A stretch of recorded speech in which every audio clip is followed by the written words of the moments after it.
I was here in this office on October 15th, yeah. The police came to my door at about 5:45 in the morning.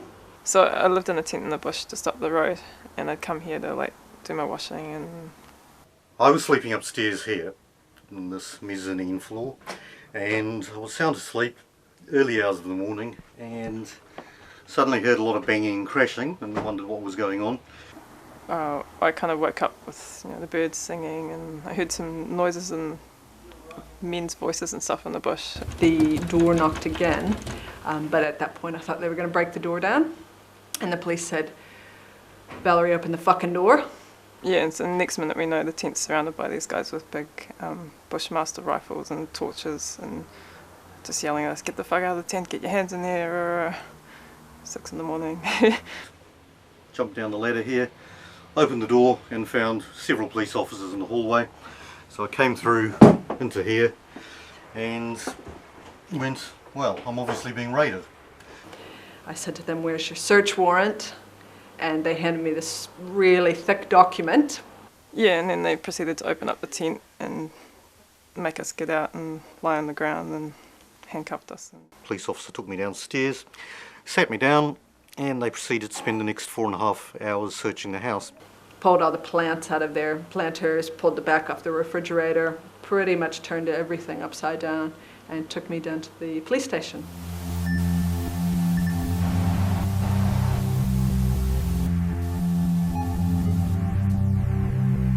At one point there was a police officer standing about here, and I just happened to go and say, "Excuse me," and took out a large knife right beside the officer and proceeded to chop up apples with it. I don't know, I was just really shocked. I mean, I didn't even realise that we had those laws yet.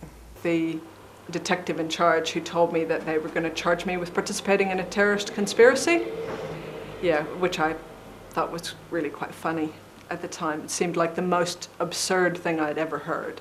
We pretty much know we are being bugged and we're being followed. Like every now and then we'll catch them following us around. Like, you'll quickly change direction because you forgot something at home, and then this dude standing there like, It's like, oh yeah, you're a cop following me, great.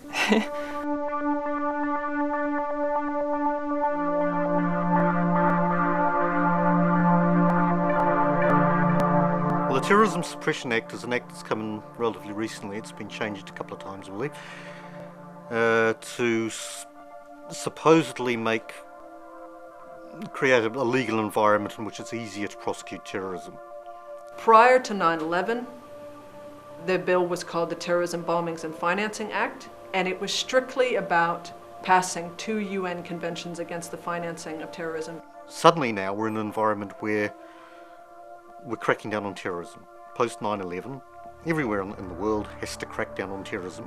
After the bill had already gone through its second reading of the House, the select committee that was considering the bill immediately reworked the bill and put in a whole lot of other things that had to do with the suppression of terrorism, and it was borrowed very heavily from the US Patriot Act. You try finding a terrorist threat in New Zealand, there isn't one. And anything that happens, we've got the laws to deal with. Why they're bringing in new legal frameworks? Because it's propaganda. And what they're doing is they can't find any terrorism, so they look for activists. Well, I guess looking back on the events of the last couple of years, I suppose I'm way more scared than I used to be, which really sucks.